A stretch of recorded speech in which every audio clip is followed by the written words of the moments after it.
안녕하세요 여러분, 저는 부동산 스토리텔러 주대리입니다. 오늘은 여러분들과 만나는 첫 번째 시간인 만큼 부동산 경매 투자로 2년에 500% 수익이 가능할까 라는 주제로 이야기해 드릴까 합니다. 그에 앞서 우선 제 자기소개를 하겠습니다. 현재 저는 많은 분들처럼 월급을 받는 평범한 직장인입니다. 현재 7년차 대리 직급에 있고요. 7년간 제가 직장 생활을 하다 보니 월급의 한계를 절실히 체감하게 되었는데요. 월급날이 되면 카드값이 훅 빠져나가고 각종 공과금에 보험에 결국 수중에 들어오는 돈은 얼마 없는 이 경험은 여러분들도 겪었으리라 생각이 듭니다. 저는 미래의 급여가 오르더라도 이런 현상은 똑같이 지속될 것이라는 생각에 경제적 자유를 얻고자 다방면으로 노력을 했습니다. 초기에는 주식, ETF 등 금융상품 투자를 주로 했었는데요. 하지만 금융상품은 시장 상황에 민감하게 반응을 하고 가격 변동폭이 하루에 마이너스 30%에서 플러스 30%로 너무나 크기 때문에 저는 미미하게나 이익을 보며 결국 손을 털고 나오게 되었습니다. 나중에 깨달았지만 시장을 이기려고 했던 제 욕심이 너무나 큰 문제였습니다. 그러다 제가 부동산 투자에 대해서 알게 되었어요. 주식을 할 때는 주가 변동을 제가 너무나 쉽게 알 수 있기 때문에 매분 매초 제가 심리가 상당히 불안했습니다. 상승에도 초조했고요. 오히려 주가가 하락 상태에 있으면 마음이 편하게 되는 이 아이러니는 정말 표현하기 힘이 듭니다. 그런데 이 부동산 투자는 사 놓으면 불안하고 초조하지 않기 때문에 안정된 심리를 유지할 수 있는 훌륭한 투자 중 하나라 저는 생각이 듭니다. 물론 갭 투자로 단기간의 수익을 보려고 하는 경우는 불안할 수도 있는데요. 하지만 저는 보증금을 통해 제 투자금 투입을 최소로 하고 월세를 통해 현금 흐름을 창출하는 방식을 선호하기 때문에 심리적으로 안정된 투자를 하고 있다고 생각이 듭니다. 저는 여러분 부동산 경매를 하고 있습니다. 여러분 혹시 부동산 경매라 하면 무엇이 혹시 떠오르시나요? 영화나 드라마에서 보면 집 안에 빨간 딱지가 덕지덕지 붙어 있고 거리로 내쫓겨 오갈 데 없는 신세가 되고 그런 장면들, 그리고 반지하방에서 다시 시작해서 성공길에 오르는 그런 장면들이 혹시 떠오르시지 않나요? 많은 분들이 그런 장면을 떠오르실 거라 생각이 드는데요. 그런데 저는 부동산 경매를 당하는 입장이 아닌 부동산 경매를 하는 입장에 대해서 설명하려고 합니다.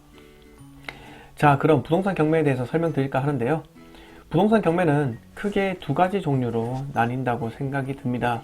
하나는 매도용 부동산을 낙찰받아 시세 차익을 누리는 경우인데요. 부동산 경매는 일반적으로 시세의 90%로 감정가가 매겨지게 됩니다. 예를 들면 시세 1억 원 물건이 감정가 9천만 원으로 시작되게 되고 1회 유찰되면 20% 저감이 되기 때문에 최저 매각가가 7,200만 원이 되게 됩니다. 만약 제가 7,500만 원에 낙찰을 받아 시세의 70%인 7천만 원으로 전세 세입자를 드리게 된다면 결국 제 돈은 500만 원만 드리게 되는 겁니다.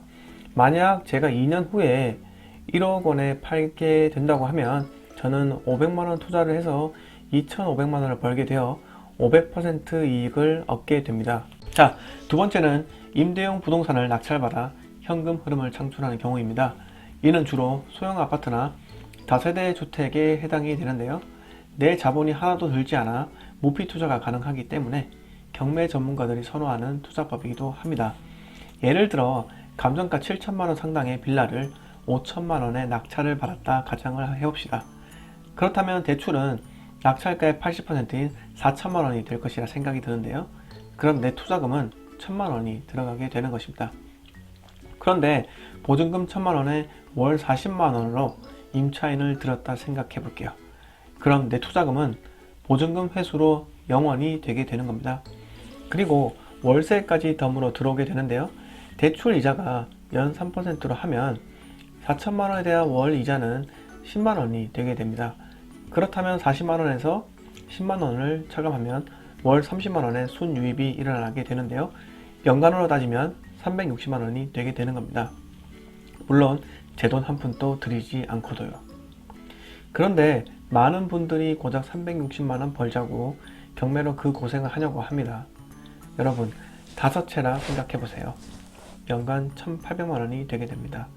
10채라 생각해보세요. 연간 3,600만원이 되게 됩니다. 100채라 생각해보세요. 연간 3억 6천만원이 되게 됩니다. 물론 제 돈 한 푼도 들이지 않고도요. 이거 같은 경우는 100채 같은 경우는 대출 규제로 한계는 있겠지만 그래도 정말 어마어마한 투자법이지 않습니까? 저는 평범한 직장인이지만 부동산 투자를 통해 만족할 만한 수익을 거두고 있습니다. 여러분들께 마지막으로 물고기를 먹는 법이 아닌 물고기를 잡는 방법을 얻도록 노력하는 것이 정말 중요하다는 말씀을 드리고 싶습니다. 저는 전세를 끼고 매입하는 갭 투자는 돈을 버는 방법이 아닌 확률에 베팅하는 도박이라 생각이 듭니다. 그에 반해 앞서 설명드린 무피 투자는 부동산 불황기에서도 돈을 벌 수 있는 고기를 잡는 방법임을 말씀드리고 싶습니다. 저는 전문성을 높이고자 제29회 공인중개사 자격증도 획득하였습니다. 앞으로 많은 분들에게 고기를 잡는 방법을 좋은 영상을 통해 찾아뵙도록 하겠습니다.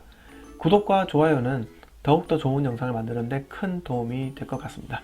이상 부동산 스토리텔러 주대리였습니다.